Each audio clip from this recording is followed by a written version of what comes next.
Assalamu alaikum wa rahmatullahi wa barakatuhu. Inshallah, we'll begin from page number 85. Nahmaduhu wa nusalli ala rasulihil kareem amma ba'd. Fa'udhu billahi minash shaitanir rajim. Bismillahir rahmanir rahim. Allahumma aj'al amali kullahu salihan waj'alahu liwajhika khalisan wa la taj'al li ahadin fihi shay'a. O Allah, make all of it my deeds righteous and make them sincerely to attain your countenance, and do not make anything of it for anyone that is in the intention. Rabbi zidni ilma, Rabbi zidni ilma, Rabbi zidni ilma. Allahumma inni as'aluka ilman nafi'a, rizqan tayyiba wa amalan mutaqabbala. Allahumma anfa'ni bima allamtani wa allimni anfa'uni wa zidni ilma. Amin. Ya Rab. We're starting. Yesterday we discussed, or day before, we discussed about the ruling in the case of difference in opinion and how did they sort it out. Today, inshallah, we are starting with the title, A Group of Muslim Soldiers Were to Watch Over the Election and Prevent Disorder. Umar said to Abu Talha al-Ansari, O Abu Talha, Allah, may he be exalted and glorified, has supported Islam through you. Choose 50 men of the Ansar to urge this group until they choose a man from among their number. And he said to Al-Miqdad ibn al-Aswad, when you have placed me in my grave, bring this group of men together in a house until they elect one of their number. Again, आज जो जिक्र हो रहा है वो continuation है हमारी पिछली क्लास का, जहां पर इलेक्शन प्रोसेस चल रहा था कि कौन सा खलीफा बनेगा उमर इब्न खत्ताब रदियल्लाहु अन्हु के बाद। और उमर इब्न खत्ताब रदियल्लाहु अन्हु ने new technique of selection process जो है वो आजमाई थी। तो 6 लोगों को उन्होंने सिलेक्ट किया था शॉर्टलिस्ट करके, और फिर अब उन्हीं के ही सिलेक्शन के बारे में आगे और स्टेप्स चल रहे हैं। तो मुस्लिम सोल्जर्स के 50 अंसारीज जो हैं उनमें से सिलेक्ट करके उनको रेडी करके रखा गया था, और तैयारी में उनको रखा गया था कि वो जो है वॉच ओवर करेंगे इलेक्शन को, और अगर कोई कॉन्फ्लिक्ट्स, कोई मसले मसाइल हों ड्यूरिंग इलेक्शन, तो उनको कंट्रोल करने में ये 50 बेहतरीन अंसारीज जो हैं वो काम आएंगे। Permissibility of appointing someone as Khalif, even if there is someone else who is better than him. One of the things that we learn from the story of the Shura is that it is permissible to appoint someone as Khalif, even if there is someone else who is better than him, because Umar radiallahu anhu appointed 6 men for the Shura, even though he knew that some of them were better than others. This can also be seen in the fact that when Umar appointed governors, he did not take into account their level of religious commitments only, but he also looked at their ability in dealing with people whilst avoiding anything that goes against Sharia. So he appointed Muawiyah al-Mughira ibn Shu'bah and Amr ibn al-As, even though there were others who were superior to them in terms of religious commitment and knowledge, such as Abu al-Darda in Syria and Ibn Mas'ud in Kufa. अब आप देखिए इनकी selection criteria की eligibility की बात हो रही है, यानी कि getting the right person on the job. अब इसमें 2 चीजें थी, 2 क्राइटेरिया। एक ये कि सिर्फ रिलीजियस कमिटमेंट नहीं, यानी एक बंदे की रिलीजियस नॉलेज, उसके साथ साथ वो जॉब करने की जो उसकी सलाहियत है, मसलन उसकी डीलिंग, उसकी नॉलेज, उसका एक्सपीरियंस, ये भी होना जरूरी है। कई बार हम देखेंगे कि पॉलिटिकल पार्टीज या कोई भी छोटे से छोटे ऑर्गेनाइजेशन में या एक लार्ज नेशनल लेवल या इंटरनेशनल लेवल पर भी, कि अगर एक गलत बंदा जिसकी lack of knowledge, experience, academia या अब सारा कुछ उसका ओवरऑल उसकी सलाहियतों को एक जगह पे जमा करें, अगर वो उस पोजीशन को डिजर्व नहीं करता और वो सिर्फ वास्ते से और फेवरेटिज्म से ऊपर आ गया हो, तो short run and long run दोनों में तकलीफें हो सकती हैं, क्योंकि if you don't have the right person in the right position, then पूरा का पूरा जो निजाम है वो दरहम बरहम हो जाता है।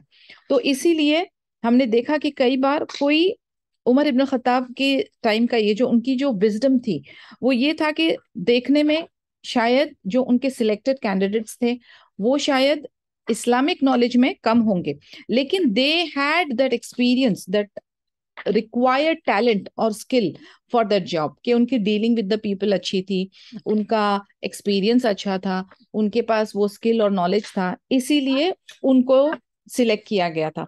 तो इसमें एग्जाम्पल भी दिया गया है कि instead of selecting Abu Darda from Syria and Ibn Masud from Kufa, किसी और दो कैंडिडेट्स को चूज किया गया था, दो डिफरेंट सहाबाज को सिलेक्ट किया गया था। वो थे मुआविया अल मुगीरा इब्न शुबा और अमर इब्न अल आस। तो for us again a lesson that हमें जो है, अगर हमारे लेवल पे, पर्सनल लेवल पे, या हम कहीं पर वर्क करते हैं उस लेवल पे, any time we have to select, we get into the position of an HR, जहां पर हमें किसी को असाइन करना है या रिक्रूट करना है, तो हमें फेवरेटिज्म नहीं, हमें उसके बाद सिर्फ इमोशनल होके नहीं, बल्कि बहुत प्रोफेशनल सोच रखते हुए the person who will suit that job the best, उसको ही सिलेक्ट करना है। और ये नजरिया बहुत ही बेहतरीन नजरिया है और इसमें सभी का फायदा होता है। Umar's compromise between appointing a successor and not appointing one. Umar compromised between appointing a successor, as Abu Bakr had done, by selecting candidates and not appointing one, as the Messenger sallallahu alaihi wasallam had done. He selected 6 people and asked them to consult one another about the matter. अभी नबी पाक सल्लल्लाहु अलैहि वसल्लम का तरीका अलग था, अबू बकर सिद्दीक रदियल्लाहु अन्हु का तरीका अलग था, एंड उमर इब्न खत्ताब रदियल्लाहु अन्हु का तरीका अलग था, कि वो किस तरीके से अपना नेक्स्ट सक्सेसर सिलेक्ट कर रहे थे। जैसे हम लोगों ने देखा लास्ट क्लास में कि उमर रदियल्लाहु अन्हु ने 6 सक्सेसर्स, 6 बेहतरीन कैंडिडेट को शॉर्टलिस्ट किया था, और वो कौन थे? अली इब्न अबी तालिब, उस्मान इब्न Affan, Abdurrahman ibn of, Saad ibn Abi Waqas, अज़ुबैर ibn Al Awam and Talha इब्न उबैदुल्लाह रदियल्लाहु अन्हुम। तो ये 6 बेहतरीन कैंडिडेट थे जो कि सिलेक्टेड थे, और होप किया जा रहा था कि इनमें से जो बेस्ट हैं वो नेक्स्ट खलीफा बने। Consultation was not only among the 6. Umar knew that consultation would not take place only among the 6 men. Rather, public opinion in Medina on who should be appointed as Caliph would also be taken into consideration. He set a limit of 3 days so that their choice of the one who would be appointed as his successor would be based on the agreement of the majority of those present at that time in Medina, where most of the Sahabas were living. All those living elsewhere would follow them in whatever they agreed upon until 23 after Hijri.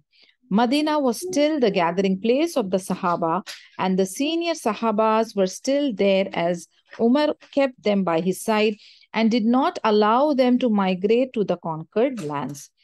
अभी सुबहानअल्लाह 6 candidates और उनके साथ उनको overlook करने के लिए भी थोड़े एडवाइजर्स थे, फिर 50 मेन टू गार्ड देम, उसके बाद पब्लिक ओपिनियन भी ली जा रही है। यानी आप देखें सुबहानअल्लाह, जो हम आज इलेक्शन का एक डेमोक्रेसी में देखते हैं सिलसिला, किस तरीके से public is allowed to vote, तो सुबहानअल्लाह उसकी बेस रखी जा रही है। अभी उमर इब्न खत्ताब के दौर में काफी सारी चीजें जो है ना इम्प्लीमेंट की गई थी, जैसे हिजरी कैलेंडर हो गया और रिकॉर्ड बुक कीपिंग का जो सिलसिला था। तो आप देखें किस तरीके से ही shaping up and streamlining the system. तो सुबहानअल्लाह एक इलेक्शन प्रोसेस की भी जो एक सिस्टम है, उन्होंने कितना बेहतरीन किस्म का एक निज़ाम बनाया कि उसमें पब्लिक का भी एक से है, उनकी भी ओपिनियन है। तो 3 दिन का वक्त था, 3 दिन का टाइम लिमिट सेट की गई थी, और अग्रीमेंट जो है कि लोगों की ओपिनियन भी ली जाएगी, और मेजॉरिटी जो सहाबाज और सीनियर सहाबाज थे वो मदीना में उनके आसपास ही होते थे। जैसे अभी कॉन्कर्ड लैंड्स में वो एज अ गवर्नर किसी और को फ्रॉम हिज टीम भेजते थे, of course that person would be eligible और सुटेबल फॉर दैट जॉब, लेकिन जो उनका खास काउंसिल होता था ना शुरा का, उनके साथ वो पार्ट नहीं करते थे, उनको अपने आसपास रखते थे, बिकॉज चलाने के लिए, डिसीजंस लेने के लिए, ओपिनियंस के लिए, सजेशंस के लिए ही वुड रिक्वायर दिस सहाबाज क्लोज टू हिम। तो उनका तरीका इस तरीके का था। The Shura Council was the highest political body. Umar radiallahu anhu gave the Shura Council alone the responsibility of selecting the new Caliph. from among their number, and it is important to note that not one of the Shura Council objected to this decision that was taken by Umar, and none of the other Sahabas objected either. This is what is indicated by the text that we have before us, and we do not know of any other suggestion that was made or any objection that was raised by anyone at that time to Umar's command, either during the last moments of his life or after his death. Umar रदियल्लाहु अन्हु ने शुरा council को responsibility दी थी कि नए खलीफा को select किया जाए। अब उमर रदियल्लाहु अन्हु का जो फैसला होता था, उनकी जो ओपिनियन होती थी या वो कोई डिसीजन लेते थे, तो शुरा काउंसिल के जो मेंबर्स थे वो उसको रिजेक्ट या अपोज नहीं कर पाते थे, क्योंकि सुभान अल्लाह उमर इब्न खत्ताब रदियल्लाहु अन्हु की जो सजेशन या ओपिनियन होती थी वो ऐसी होती थी कि दी बेस्ट होती थी, सुभान अल्लाह। तो शुरा काउंसिल के मेंबर्स और सहाबास उसको अपोज भी नहीं कर पाते थे, ना उसके बरअक्स कोई सजेस्ट कर पाते थे। All the people gathered with this arrangement and thought that it was the best interest of all the Muslims. We can say that Umar formed the highest political body and entrusted it with the mission of selecting the head of the state or Caliph. And this is a new organizational system introduced by the genius of Umar radiallahu anhu, which did not contradict the basic principles established by Islam, especially those that have to do with the principle of shura. Because what matters is the general swearing of allegiance, which is bay'ah, which takes place in the Jamia Mosque. There may be a question that arises here. Who gave Umar radiallahu anhu the right to do this? What is the basis for Umar making this arrangement? It is sufficient. It is sufficient to note that a number of Muslims approved of this arrangement and no voice was heard objecting to it. So we can be certain that there was consensus, which is ijma, which is one of the sources of Sharia, and that was a valid arrangement. अल्हम्दुलिल्लाह, जैसे कि हमने discuss किया कि एक organisational system की base बन रही थी, इस्लामिक स्टेट को एस्टेब्लिश करा जा रहा था, लोगों को इन्वॉल्व किया जा रहा था, एक प्रॉपर हायरार्की, एक तरतीब बना के चला जा रहा था। तो अभी सवाल ये उठ सकता है कि उमर रदियल्लाहु अन्हु को ये अरेंजमेंट करने की किसने इजाजत दी और क्या ये तरीका सही है कि नहीं है। तो दीन इस्लाम में there is a concept, the sources जो तौकीफिया का या जो हमारा फॉलो करने का सोर्सेज है वो कुरान एंड सुन्ना है। उसके बाद देयर इज समथिंग कॉल्ड इजमा, यानी कि स्कॉलर्स की या मेजॉरिटी की कंसेंसस, अगर वो राजी होते हैं एंड वो शरिया से टकराती नहीं है बात, तो दैट कैन बी एक्सेप्टेड। तो यहाँ पर हम देख रहे हैं कि उमर इब्न खत्ताब रदियल्लाहु अन्हु के ना तो कोई ऑब्जेक्शंस आ रही है, ना कोई अपोजिशन आ रही है, ना कोई उनकी डिफरेंस इन ओपिनियन आ रहा है, यानी everything and everyone is accepting readily and happily to arrange things like this. Organisational based एक स्ट्रक्चर जो बना रहे हैं वो, उससे सब राजी हैं। तो अल्हम्दुलिल्लाह, there is nothing to object और रिजेक्ट और क्लेम दैट, क्योंकि some groups might be claiming that कि ये इन्होंने अपने तरफ से एक न्यू आइडिया इनोवेट क्यों किया, लेकिन कुछ अगर बेटर करना है, ब्यूटीफाई करना है और वो शरिया के अगेंस्ट में नहीं जा रहा है, तो ये इसमें कोई खराबी नहीं है, and that is what they are trying to explain here. We should not forget that Umar radiallahu anhu was a wise caliph, and we may be certain that this principle, that the Shura Council is the highest political body, was approved by the Islamic regime at the time of rightly guided caliphs. Moreover, the council that was appointed by Umar radiallahu anhu enjoyed many advantages that were not shared by any other Muslim group. Advantages that were not shared by any of the advantages that were bestowed by Allah subhanahu wa ta'ala and confirmed by the messenger sallallahu alaihi wasallam, and no other Muslim could reach the status of piety and trustworthiness that these 10 had reached. Umar रदियल्लाहु अन्हु genius थे, उमर रदियल्लाहु अन्हु wise खलीफा थे और बहुत certain थे, बहुत फर्म थे, कॉन्फिडेंट थे। और शूरा काउंसिल जो थी वो हाईएस्ट पॉलिटिकल बॉडी थी, जो कि इस्लामिक रेजिम जो है उस जमाने की यानी सबसे बड़ी पावर जिसे हम कहते हैं वो शूरा काउंसिल ही थी। और काउंसिल जो है वो उमर रदियल्लाहु अन्हु ने अपॉइंट की थी, और ये शूरा काउंसिल जो थी वो काफी सारी एडवांटेजेस जो हैं उनको मिलते थे फॉर श्योर, क्योंकि they are the ones who are ruling and governing and setting rules and making the structure. और ये एडवांटेजेस जो है ये दुनियावी सतह पे सिर्फ खलीफा के तौर पर दिया नहीं गया था शुरा काउंसिल को। अगर आप गौर फिक्र करें या उसके अंदर डीप जाएं तो आप देखेंगे कि ये एडवांटेज जो है सुभान अल्लाह, ये अल्लाह सुभान तआला की तरफ से एक नेमा के तौर से भी आया था। क्यों? क्योंकि ये वही 10 है जो हमारे अशरा मुबशरा है, तो they are getting benefits and advantages और इनका स्टेटस रेज अप हो रहा है। Not only to the it is not confined only to the shura council, but subhanallah इनको अल्लाह ताला ने भी एक अच्छा मकाम दिया हुआ था आखिरा में, बिकॉज दे वर प्रॉमिस्ड जन्ना, राइट। और ये जो है तकवे के हिसाब से और ट्रस्टवर्दी के हिसाब से जो लेवल पे माशाल्लाह ये पहुंचे थे, सुभान कोई भी उस लेवल पे नहीं पहुंचा था नॉर्मल आदमी। Thus, Umar's life came to an end, and neither the calamity that had befallen him nor the pangs of death could keep him from conducting the affairs of the Muslims and establishing an unprecedented system of shura. Undoubtedly, the basic principle of shura is established in the Holy Quran and the Sunnah, both words and deeds. And the Messenger of Allah sallallahu alaihi wasallam and Abu Bakr radiallahu anhu both implemented this principle. So Umar radiallahu anhu was not introducing a new or innovative principle. Rather, what Umar radiallahu anhu did was to set out a method of selecting a new Khalif and limit the number of people from whom the choice was to be made. This was not done by the Messenger sallallahu alaihi wasallam or by Abu Bakr radiallahu anhu. The first one to do that was Umar radiallahu anhu, and what a good thing he did. It was the best of the options available to the Sahaba at that time. अब उमर रदियल्लाहु अन्हु की आखिरी वक्त करीब है and वो वफात पा गए, लेकिन जब उनको वो आखिरी वक्त उनका करीब था और उनको जो दर्द की हौलनाकियां भी जो वो एक्सपीरियंस कर रहे थे, हर इंसान हर नफ्स ने वो एक्सपीरियंस करना है।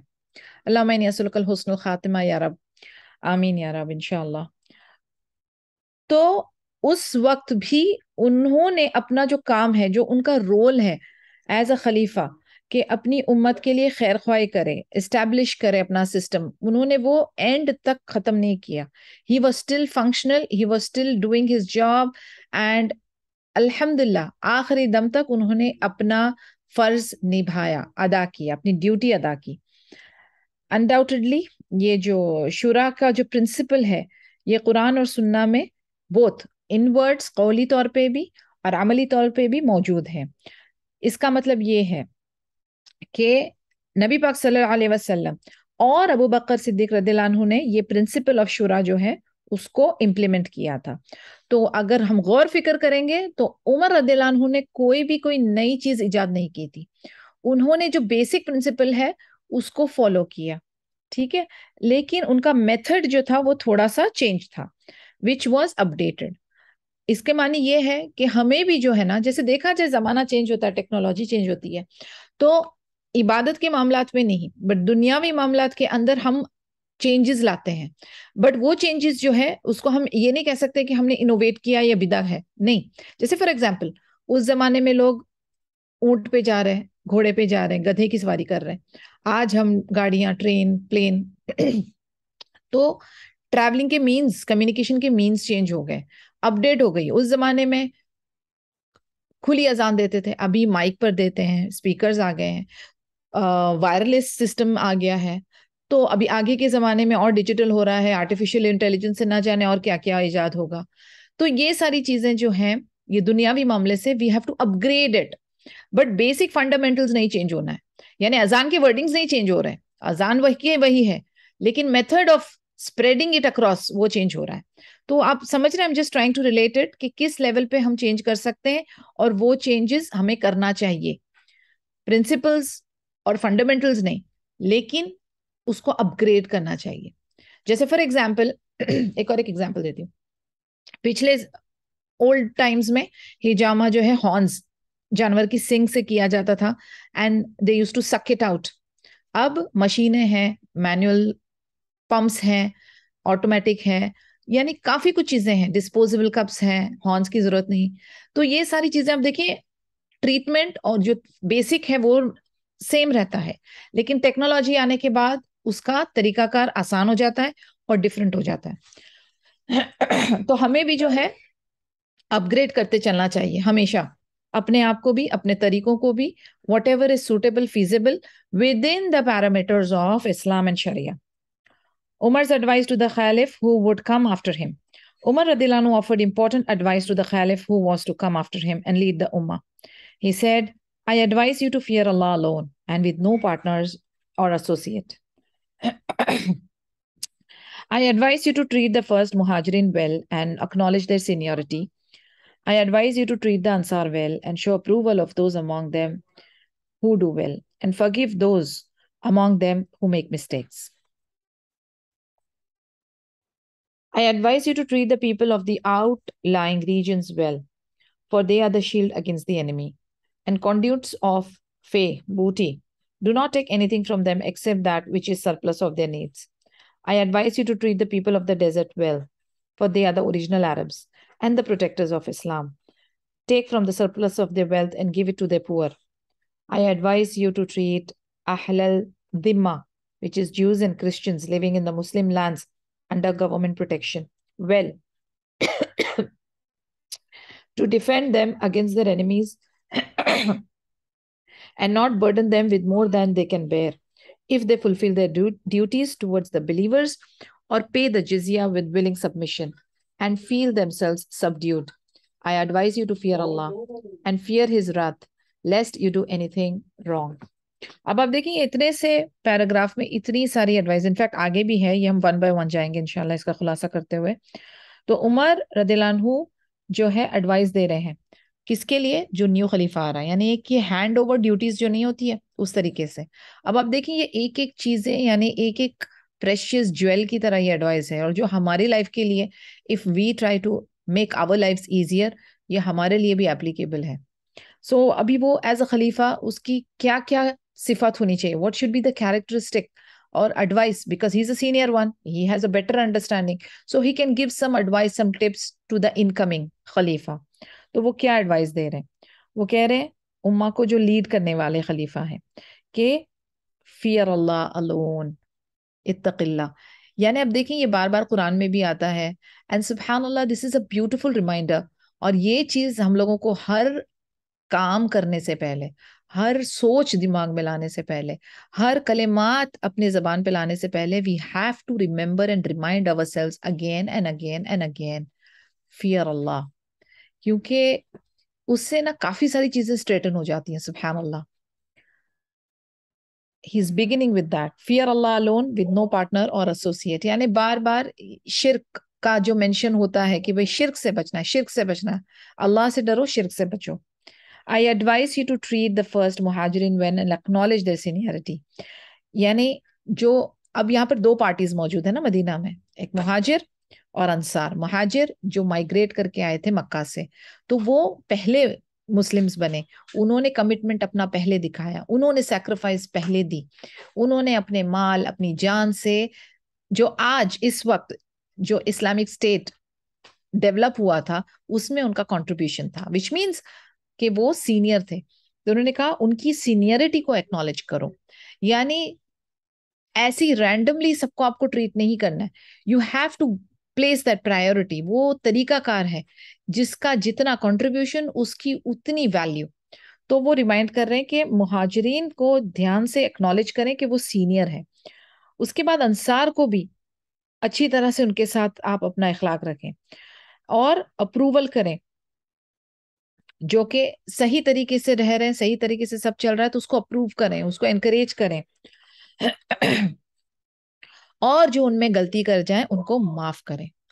यानी रहम भी है और डिसिप्लिन भी है और एनकरेजमेंट भी है। यानी जैसे कि एक माँ होती है, अब माँ के फॉर एग्जाम्पल 3-4 बच्चे, एक जो है वो बेचारा ओबीडियंट बच्चा है, एक जो है बहुत नॉटी है, एक जो है वो बेचारा थोड़ा सा स्लो लर्नर है। तो आपको एज अ मदर क्या करना है, जो अच्छा काम कर रहा है उसको एक्नॉलेज करना है, उसको रिवॉर्ड करना है। जो बहुत नॉटी है और हर बार अपनी गलतियां करता है उसे डिसिप्लिन भी करना है, but at the same time उसको माफ भी करना है। जो स्लो लर्नर है उसको सपोर्ट भी करना है। उसी तरीके से एक खलीफा जो है वो एक हेड है, तो उनके नीचे मुख्तलिफ किस्म के ग्रुप होंगे, मुख्तलिफ किस्म के लोग होंगे। अब उनकी कैफियत भी अलग अलग होगी, बट वो उन सबके साथ कैसे डील करना है, वन पिल फॉर ऑल नहीं चलेगी। You have to customise it based on the individual. तो वो बता रहे हैं कि अगर जो अच्छे हैं उनको एक्नॉलेज करो, उनको अप्रोप्रिएटली जो उनका रिवॉर्ड बनता है वो दो। जो गलतियां करेंगे, ह्यूमन बीइंग की नेचर है, by default we will commit mistakes, to human is to err, तो उसको दरगुजर किया जाए। I advise you to treat the people of the outlying region well. अब ये जो बाहर बॉर्डर्स की तरफ हैं, उन लोगों के साथ भी अच्छे से बिहेव करो, उनको भूल मत जाओ। यानी अभी आपकी सिटी में है जो, उन्हीं को याद रखें, उन्हीं को बेनिफिट्स मिल रहे हैं। जो दूर दराज बाहर बाउंड्रीज पे हैं उनको भूल मत जाओ, क्योंकि वो क्या है, वो शील्ड है आपकी एनिमी के लिए, यानी वो बहुत एक इंपॉर्टेंट रोल अदा कर रहे हैं, तो उनको भूल मत जाओ। और फिर उसके बाद माले गनीमत जो हो उसमें जो है हिस्सा रखें आप, जो एक्सेस होगा बस वही लेना है आपको। यानी सुभान अल्लाह, आज की तारीख में जो हम व्हेन वी लुक अराउंड, हमें किस टाइप के लीडर्स मिलते हैं, किस टाइप के हेड्स मिलते हैं, नॉट ऑल, सम, कि जो अपनी जेबें भरते हैं, गरीबों के गला काट के अपनी जेबें भरते हैं। यहां पर वो क्या एडवाइस दे रहे हैं कि सिर्फ सरप्लस लेना, अगर एक्स्ट्रा हो तो लेना, वरना नहीं। Do not take anything from them except that which is surplus to their needs. I advise you to treat the people of the desert well. अब ये जो सहरा के लोग हैं, ओरिजिनल अरब्स, उनको भी एक्नॉलेज करें, उनको भी अच्छे से उनके साथ इखलाक से रहना है, क्योंकि वो ओरिजिनल अरब है, ठीक है, असल अरब है, और वो प्रोटेक्टर्स ऑफ इस्लाम है। अगेन वो यही कह रहे हैं, सिर्फ सरप्लस वेल्थ लेना और उनके गरीबों में बांटना, यानी उनको आप फ्लरिश करें। सब मेरी जेब में, सब मेरे रिलेटिव्स फैमिली खा जाए या मेरे दोस्तों में बांट दें, ऐसा नहीं है। You have to be fair, you have to be just, you have to do the अदल। अब अहल दिमा जो है, ज्यूज एंड क्रिश्चियन, ये वो हैं जो मुस्लिम लैंड्स में रह रहे हैं लेकिन जिजिया पे करते हैं। उनके साथ भी अच्छा तरीके का ट्रीटमेंट होना है, उनको भी डिफेंड करना है दुश्मनों के साथ, उनके ऊपर बोझा नहीं डालना है, ताकि वो फिर उनकी जो ड्यूटी है जिजिया पे करने की, वो खुशी से दें, विलिंगली दें और सबमिट करें। अगर आप उनका ख्याल नहीं रखेंगे या उनको ट्रीट वेल नहीं करेंगे, तो ये आपके, आप ही के विद इन बाउंड्रीज में, आप कहते हैं ना दुश्मन को आप पाल रहे होंगे, तो उनको भी राजी रखना है और उनको भी ट्रीट अच्छी तरह से करना है। Again he saying, I advise you to fear Allah and fear his wrath lest you do anything wrong. यानी बार बार अपने आप पे चेक करते रहे। क्यों? क्योंकि आपके दिल में अल्लाह सुब्हानहू व तआला का डर होना है, आपको अल्लाह के कहर से डरना है, कि अगर आप कुछ गलत करेंगे, शायद आप पावर में हो तो आपको लगता है कि आपके ऊपर कोई नहीं है, तो खलास आप, मैं जैसा ट्रीट करना चाहूँ, और अस्तगफिरुल्लाह लाजिम, जैसे कि फिरौन बन के अपने लोगों पे जुल्म किया जाए, गरीबों को ऑप्रेस किया जाए, नहीं। हर बार अपने आप की याद दहानी आपको करनी है कि अल्लाह इज वॉचिंग यू। तो इससे ये अगर ख्यालात रहेंगे ना हमारे दिल में, तो हम हमारे थॉट्स, वर्ड्स एंड एक्शंस को पूरी तरह से कंट्रोल कर पाएंगे। क्योंकि अगर आप ये चीज भूल जाते हैं, तब कहते हैं ना कि जबान भी दो धारी तलवार, और आपके अमल भी नौज़बिल्ला पूरे इवलिश हो जाते हैं, और फिर वो नफ्स अम्मारा आप पे हावी हो जाती है। तो ऑलवेज ऑलवेज कंटिन्यूसली रिमाइंड करना है अपने आप को, fear Allah, fear Allah, fear Allah. I advise you to fear Allah with regard to the people, but do not fear the people with regard to Allah. I advise you to treat the people justly and to devote yourself to looking after them and protecting them against their enemies. Again, दोबारा से repeat, fear Allah, लोगों के मामले में भी, पर लोगों से नहीं डरना है, ठीक है ना, लोगों से नहीं डरना है। अल्लाह के मामले में, मसलन अब दीन की बात कर रहे हैं, दावा की बात कर रहे हैं, तो लोगों से फियर नहीं करना है अल्लाह के लिए।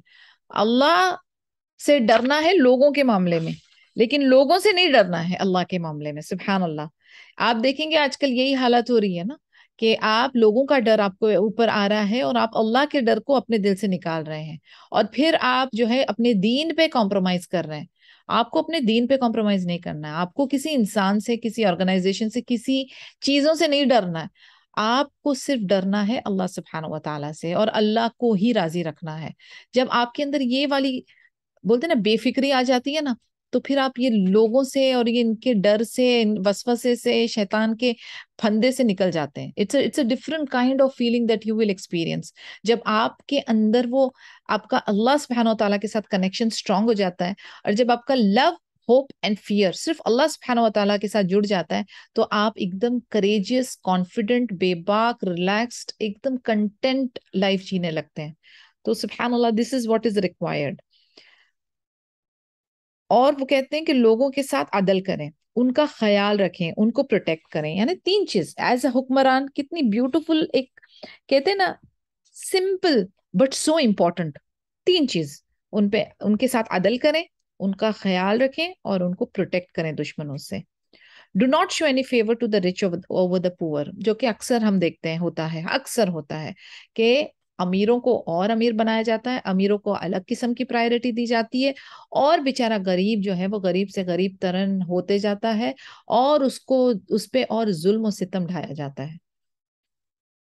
That will be better for your spiritual well-being and will help to reduce your burden of sin, and it will be better for your hereafter until you meet the one who knows what is in your heart. Subhanallah, कहते हैं ये आपके लिए बेहतर रहेगा, आपकी रूहानियत के लिए, कि और आपके जो गुनाह जो है वो कम हो जाएंगे, और आपकी आखिरा के लिए, जब आप उससे मुलाकात करोगे जो आपके दिलों के हाल को जानता है। सुभान अल्लाह। I instruct you to be strict with regard to the commands of Allah, His sacred limits and disobedience with all people, both relatives and others. फिर वो याद दिला रहे हैं कि स्ट्रिक्ट रहें किस मामले में, अल्लाह के कमांड के मामले में, अल्लाह की हुदूद के मामले में, और कोई बेहुरमती ना हो अपने रिलेटिव्स भी और अदरवाइज, यानी इवनली, कि जब अल्लाह सुब्हानहू व तआला की हुदूद आ जाए, अल्लाह सुब्हानहू व तआला की कमांड आ जाए, हुक्म आ जाए, तो उसके ऊपर कोई कॉम्प्रोमाइज नहीं। हमारा होता क्या है पता है, हम लोग जो है ना, अच्छे बनने की फिराक में दीन इस्लाम के मामला पे कॉम्प्रोमाइज कर जाते हैं, और फिर हम सोचते हैं कि शायद हम ठीक हैं। हमें ना हराम और हलाल अल्हम्दुलिल्लाह एकदम क्लियर हमें बता दिया गया है। तो जब हम हलाल को पकड़ के चल रहे हैं ना, तो कॉन्फिडेंटली आप चलें उस पे। लेकिन कभी कभार ऐसा कोई मौका आ जाएगा जहां पर आपको एक डिसीजन लेना है, तो बी फर्म ऑन इट, उसमें फिर आप डामाडोल नहीं होना। शैतानी वसवस हमेशा हमारे दिमागों को करप्ट करेगा, लेकिन बी फर्म, क्योंकि हक जो है ना, सूनर और लेटर हक की ही जीत होती है। तो उसमें घबराना नहीं है, उसमें परेशान भी नहीं होना है। शॉर्ट रन में दिखेगा कि this is wrong, may be what decision I am taking is wrong, लेकिन लॉन्ग रन में यू विल सी दैट जो सच्चाई है बस उसी की इंशाल्लाह जीत होगी। तो आप अपनी नीयत खालिस रखें, अपने एक्शंस फर्म रखें, and just own it, own whatever you are doing responsibility के साथ, एंड इंशाल्लाह things will be okay. Do not show any mercy to anyone until you have settled the score with him according to his offense. देखिए ये सही में गौर फिक्र करने वाली बात है। Do not show any mercy to anyone until you have settled the score with him according to his offence. अभी ये हुक्मरान है, कई बार खलीफा को जजमेंट पास करनी होगी, और वो उस जजमेंट पे डामाडोल नहीं हो सकते। अगर जिस किसी का ऑफेंस प्रूव हो चुका है तो उसको वैसी सजा मिलेगी। लाइक सुभान अल्लाह, जो वर्ल्ड है विच इज एंटी इस्लाम, वो इस्लाम के शरिया कानून को बहुत बारबेरियन किस्म का कानून है वो बता के जाहिर करते हैं सोशल मीडिया पे। लेकिन सुभान अल्लाह, जहां पर हम देखते हैं कि अल्लाह सुब्हानहू व तआला रहमान और रहीम है, वहीं पर वो आदिल है, वहीं पर वो जब्बार है, वहीं पर वो कवी है। He will punish if there is an offence. और वही तरीकाकार जो है इस दुनिया के लिहाज से, खलीफा इनकमिंग खलीफा को एडवाइस दे रहे हैं कि मर्सी मर्सी के चक्कर में आप जो है अपने अदल से नहीं हिलना, आप मर्सी नहीं दिखाना उस पॉइंट ऑफ टाइम पे। अगर किसी का गुनाह प्रूव हो चुका है, और शरिया कानून का जो एक असूल है, उस हिसाब से आपको शरिया कानून नाफिज करनी है, फिर उसके ऊपर फिर उसमें डामाडोल नहीं होना। एंड ये एक बहुत बड़ी क्वालिटी है, और ये एक क्वालिटी अगर हम अब अपनी लाइफ में इंप्लीमेंट करने जाए, आई मीन हम लोग अपने लेवल पे as a mother, as a wife, as a sister, as a daughter, कभी हम अगर इस किसी पोजीशन में आते हैं जहां पर हमें डिसिप्लिन करना है, फॉर एग्जाम्पल अपने बच्चे को, तो अगर हम उससे अपना दिल सख्त करके डिसिप्लिन आज नहीं करेंगे, तो कल को जाके नौजुबिल्ला वो एक छोटा सा गलती या गुनाह जो है वो बहुत बड़ा बवाल बन के हमारे सामने आ जाएगा।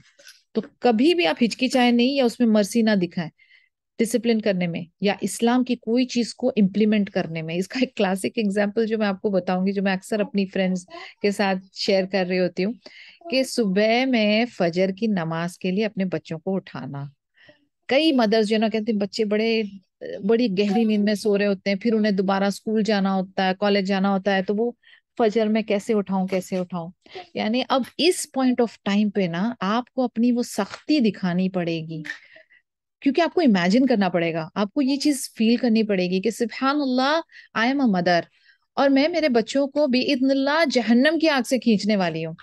तब आप जब आप ये नजारा और अपने ये ख्याल सोच अपने दिल में रखेंगी ना, तो आपके अंदर वो ये जो वसवसे वाली जो मर्सी है ना, वो हट जाएगी इंशाल्लाह। फिर आप उनको कैसे भी करके खींच के उठाएंगे, और आप उनको, लड़कों को मस्जिद में भेजेंगे, बेटियों को घर में नमाज पढ़ाएंगे टाइम पर, और इंशाल्लाह ऑफ कोर्स आप खुद भी पढ़ रही हैं। बट उस पॉइंट ऑफ टाइम पे तरस नहीं दिखाना है। लड़की हिजाब नहीं ले रही है, बच्चे जो हैं वो टाइम पर या मस्जिद में नमाज नहीं पढ़ रहे, या नाउजुबिल्ला कोई ऐसी कुछ गैर इस्लामी हेयर स्टाइल करने के लिए जिद कर रहे हैं, आपको सख्ती दिखानी पड़ेगी, because this is what exactly it means कि हमें बैलेंस करना होगा। हमारे दिल को इस्लाम की बात आ गई, शरिया की बात आ गई, तो कड़ा करना पड़ेगा, उसमें कोई दो राहें नहीं हो सकती। Treat all people as equal and do not worry about who is at fault or fear the blame of the blamers. सब लोगों के साथ एक आदल करें, इक्वल वाला, इक्वालिटी का मामला करें, और डरे नहीं, फिक्र नहीं करें कि लोग जो है ब्लेम करेंगे, ब्लेमर्स जो है बातें करें। लोगों का काम क्या है, फारिक लोगों का काम क्या है, बातें करना। तो हमें उनके बिहाफ में नहीं सोचना है। अगर हम उनके बिहाफ में सोचेंगे तो वो क्या सोचेंगे। आप सिर्फ जो अपना काम है ना वो आप करते जाए। Beware of showing favoritism among the believers with regard to the affair that Allah has put you in charge of. Favouritism, इस पे भी कंट्रोल करना है, बिकॉज ये भी एक इंसानी फितरत है ना। अपना फेवरेट बच्चा है तो उसको डबल चॉकलेट दे दिए, हमें आदल करना है, आदल करना है, आदल करना है। कोई बच्चा सो रहा है, एक को हमने एक कुछ चॉकलेट दिए, दूसरे दो की छोटी सी पैकेट बना के रख दें, आदल। छोटी सी छोटी चीज में, बड़ी से बड़ी चीज में आदल। अब ये जो है माले गनीमत के हिसाब से भी, कि अगर आपका कोई फेवरेट है तो उसको डबल डबल दे रहे हैं आप, दूसरों को नहीं दे रहे हैं, ऐसा नहीं। आदल आदल आदल। Keep away from that, you are in a position between this world and the hereafter. यानी एक इतनी इंपॉर्टेंट पोजिशन है, आखरा, बीच में आप, और नीचे दुनिया। तो यानी आपकी एक भी हरकत, आपका एक भी डिसीजन इधर से उधर हुआ तो बहुत कुछ हो सकता है, आपकी पर्सनल आखिरत खराब हो सकती है। यानी आप देखें कि with great power comes great responsibility. तो दिखने में ये खलीफा एंड यानी इतनी टॉप पोजीशन, बट सुबहान अल्लाह कितनी डिफिकल्ट है। एंड किस तरीके से उमर इब्न खत्ताब रदियल्लाहु अन्हु एक एक नुक्ते पर एडवाइस कर रहे हैं, माशाअल्लाह। If you conduct your affairs justly in this world and refrain from indulgence, that will earn you faith and divine pleasure. But if you let whims and desires overwhelm you, you will incur the displeasure of Allah subhanahu wa ta'ala. तो अगर आप अपने जो मामलात हैं उसको अच्छी तरह से निभा सके और दुनिया की लज्जतों के अंदर मुब्तला ना हो जाए, यानी सुभान अल्लाह, अब हम लोगों का क्या हाल है, हम लोगों को बार बार दुनिया अपनी तरफ खींच रही होती है। हमारा कोर बिजनेस क्या है, अल्लाह ताला ने हमें क्यों इस दुनिया में भेजा, as per Quran, to worship him, Allah की इबादत के लिए अल्लाह ताला ने जिन और इंसान को पैदा किए। लेकिन हम क्या कर रहे हैं, what are we busy with. We are busy with collecting माल, we are busy relaxing, we are busy enjoying, we are busy beautifying ourselves. Like आप देखें कि आपका वक्त जो है मैक्सिमम किस में जा रहा है, आपकी सोच गौर व फिक्र किस में जा रही है। यानी आप अपने कोर बिजनेस जो है ना उससे आप कितना डाइवर्ट हो चुके हैं। You have to pull yourself to the final goal. आपकी वापसी अल्लाह के पास है, तो उसकी तैयारी आपने क्या की है। In a day what you have achieved to please Allah सुब्हानहू व तआला, what have you done to serve the creations of Allah सुब्हानहू व तआला। इस पे गौर फिक्र करना पड़ेगा, because we have to make each day count. हर पासिंग मिनट को हमको फ्रूटफुल और प्रोडक्टिव बनाना है, उस लिहाज से जहां पर हम अल्लाह की प्लेजर हासिल करें। I advise you not to let yourself or anyone else do wrong to अहल दिमा। अहल दिमा अगेन ज्यूज एंड क्रिश्चियन जो जिजिया पे करते हैं, तो उनके साथ भी कोई जुल्म सितम ना होने पाए। I am offering you sincere advice, seek thereby the countenance of अल्लाह एंड द हियर आफ्टर। यानी अपने आप को ये जहन में डाल के रखना है कि are doing it for the sake of Allah अज़्ज़ा वजल, और अल्लाह के, कहते हैं ना, अल्लाह को अपने सामने रखकर आपको अपना सारा काम करना है, आखिरा को अपने सामने रख के आपको सारा काम करना है। I have chosen advice for you that I would offer to myself और माई सन। यानी ये खालिस दिल से निकली हुई एडवाइस है। वो कह रहे हैं मैं अपने बच्चे को जो एडवाइस करूंगा, यानी जिस तरीके से इंसान अपने डेथ बेड पे होता है और अपनी नसीहत दे रहा होता है, कहते हैं उस तरीके से मैं अपने बेटे को जो एडवाइस दूंगा वो मैं सिंसियर एडवाइस आपको दे रहा हूँ। If you do as I have advised you and follow my instructions you would have gained great deal. Of course, I mean सुभान अल्लाह, ये सिर्फ खलीफा की हद तक नहीं बल्कि हमारी जिंदगियों के लिए भी इसमें एडवाइस है। If you do not accept or pay attention to it and do not handle your affairs in the way that pleases Allah, that will be a shortcoming on your part and you will have failed to be sincere. यानी अगर आपने इस पे गौर फिक्र नहीं किया, follow नहीं किया, अटेंशन नहीं दिया, तो आप अच्छी तरह से इसको अदा नहीं कर पाएंगे ये सारे मामलात को, और अल्लाह ताला को राजी करना है आपको। इसीलिए अपनी नियत को खालिस करके, अटेंशन पे करके, ये सारा जो भी डिस्कशन चला है उसको अच्छी तरह से फॉलो किया जाए, क्योंकि whims और desires are the same and the cause of sin is Iblis who calls man to everything that will lead to his doom। यानी अब देखें, अब दुनिया की लज्जतें, अपनी ख्वाहिशात, अपने अंदर की डिजायर्स, और उसके बाद शैतान इब्लीस की पूरी पूरी ट्रैप्स और कोशिश, यानी हर चीज जो है वो हमको अल्लाह ताला से दूर लेकर जा रही है, और हमको फिर दोबारा से अपने आप को कलेक्ट करके अल्लाह ताला की तरफ अपना फोकस करना है। तो it is a task, it is a task. He misguided the generations who came before you and led them to hell. What a terrible abode. What a bad deal it is for a man to take the enemy of Allah as his friend who calls him to disobey Allah. यानी ये शैतान की जो है ना अदू मुबीन वाली जो बात बार बार कुरान में भी आती है, वो आपका खुला दुश्मन है। वो एक मौका नहीं छोड़ेगा, उसके ट्रैप से बचना है। वो सबको जो है उनके मरे दम तक भटकाने की उसने कसम खाई और वो उस पे लगा हुआ है। तो हमें जो है अपने आप को उसके ट्रैप से भी निकलते हुए अल्लाह से दुआ मांगनी है कि अल्लाह ताला हमें शैतान के ट्रैप से बचाए और हम अल्लाह ताला को राजी कर सकें। सच्चाई को अध्ययन करना है। Strive hard to reach it and admonish yourself. I urge you by अल्लाह to show mercy to the Muslims, honor their elderly, show compassion to the young ones, and respect the knowledgeable ones among them. Mercy to Muslims, यानी अपने मुसलमान भाइयों के ऊपर रहम, उनको respect करो, उनके बड़ों को रिस्पेक्ट दो, कंपैशन दिखाओ, छोटों के ऊपर और ज्यादा रहम और हमदर्दी का मामला करो और नॉलेजेबल वंस को एक अलग रिस्पेक्ट और ऑनर दिया जाए, क्योंकि एक जाहिल और एक आलिम के अंदर फर्क होता है। तो सुभान अल्लाह, जो जैसी जिसकी वैल्यू उसके मुताबिक आप काम करो। उसके बाद डू नॉट हार्म देम और ह्यूमिलेट देम, और and do not keep the fair for yourself लेस्ट you anger them.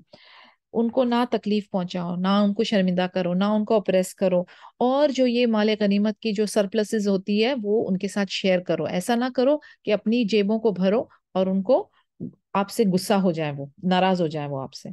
Do not deprive them of their stipends when they become due, दस मेकिंग देम पुअर। और अगर उनकी वो stage आ जाती जैसे pension वाली, या they are not able to work, या उनके घर में कोई कमाने वाला नहीं है, तो देयर इज समथिंग वेयर एक स्टाइपेंड, एक मंथली पेंशन के तौर पे उनको जो मिलना चाहिए वो दो। ऐसा ना हो कि वो गरीब गरीब होते जाएं। Do not keep them away on campaigns for so long that they end up having no children. और अगर ये अपने एक्सकर्जन्स के लिए, बैटल्स के लिए जब जाते हैं, तो उनको इतना दूर अपनी फैमिली से, या इतना ज्यादा दूर अपनी फैमिली से ना रखो कि वो अपनी फैमिली लाइफ, अपने औलाद आगे, अपनी नस्ल को ना चला सकें। Do not allow wealth to circulate only among the rich.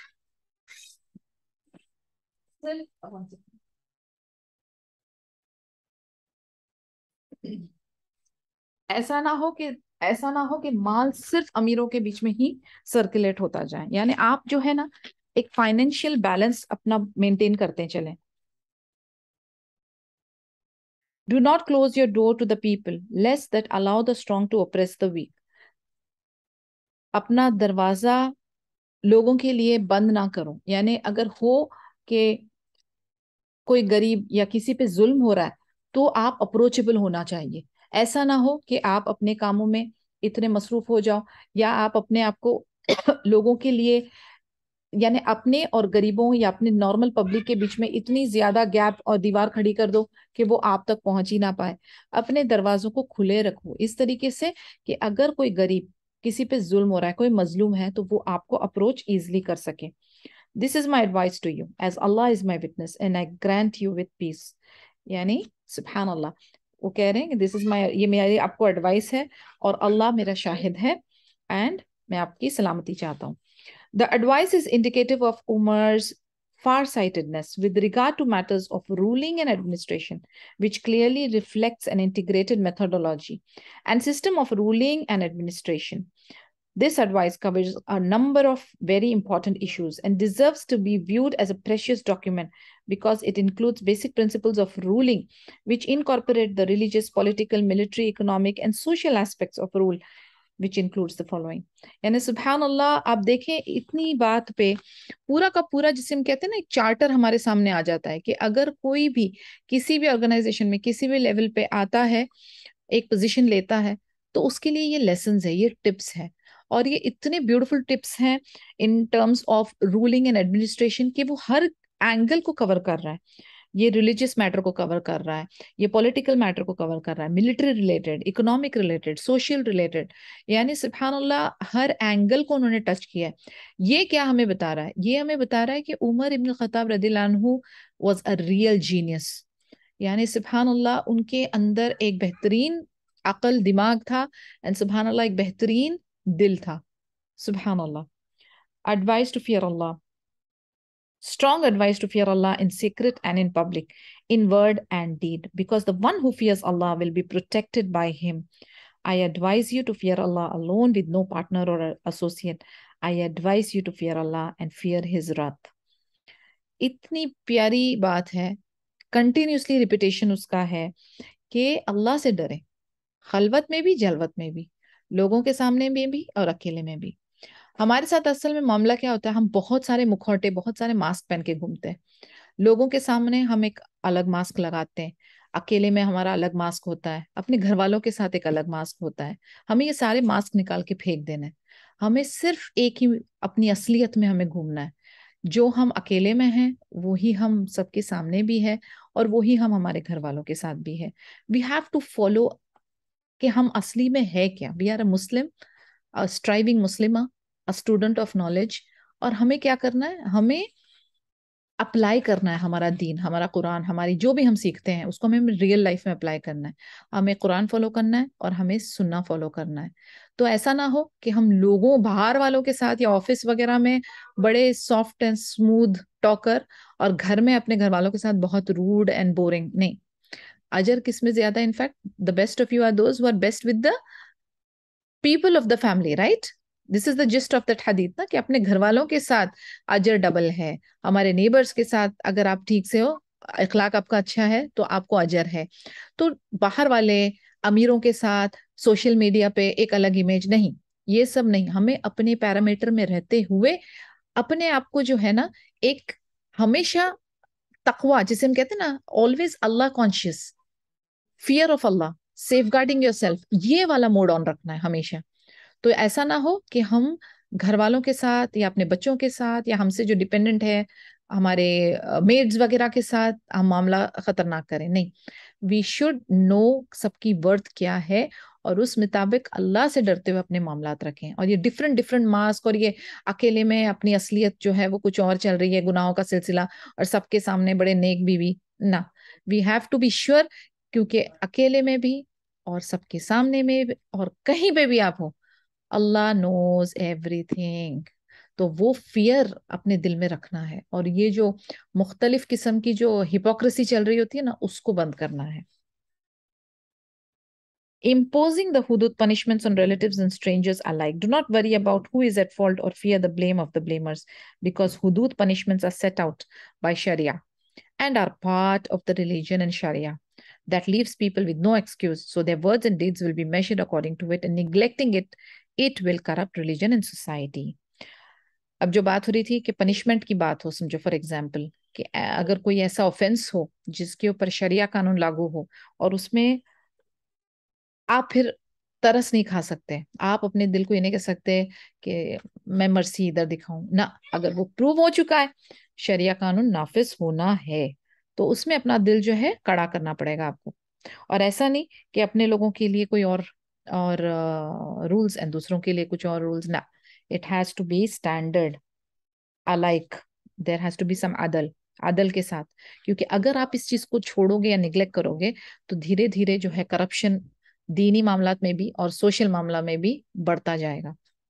Firm अध्यरेंस to Islam, सूरह हूद की वर्स 112, फअस्तकिम कमा उमिरत, so stand, ask Allah to make you firm and straight on the religion of Islam monotheism as you are commanded. Firmness, हमें firmness की सख्त जरूरत है। ये जो हर हवा आई उसके साथ डोल गए वाला सिस्टम नहीं चला, फर्म इस्तेकामत। और यही चीज है जो हमें बार बार अल्लाह से दुआ करनी है। और नबी पाक सल्लल्लाहु अलैहि वसल्लम यूज्ड टू मेक दिस दुआ, या मुक़ल्लिबल क़ुलूब सब्बित क़ल्बी अला दीनक, सब्बित, साबित कदमी, इसकी दुआ करते रहना है बार बार।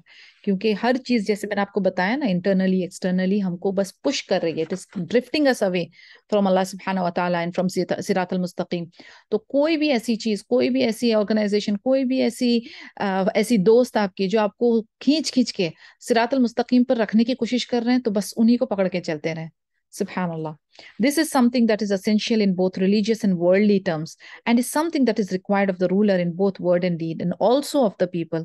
Admonish yourself, seek thereby the countenance of Allah and the hereafter. तो ये जो चीज है अपने आप को स्ट्रेट रखने वाली, ये बहुत रिलीजियस और वर्ल्डली टर्म्स पे लागू होती है, और ये रिक्वायर्ड है। ये लिए रूलर के लिए भी रिक्वायर्ड है, दोनों कौली और अमली सतर पे, और इंसानों के लिए भी नॉर्मल। तो अपने आप को जो है हमेशा, जैसे मैंने पहले भी रिपीट किया, कि हर एक्ट, हर वर्ड, हर थॉट, ये सोचें Allah is watching us, fear Allah, and try to keep yourself on the straight path. Okay, now again there is okay, कोई सवाल कुछ है तो बताएं, because we are hardly 7 minutes away. कोई क्लैरिफिकेशन या any doubt, anything you want to share?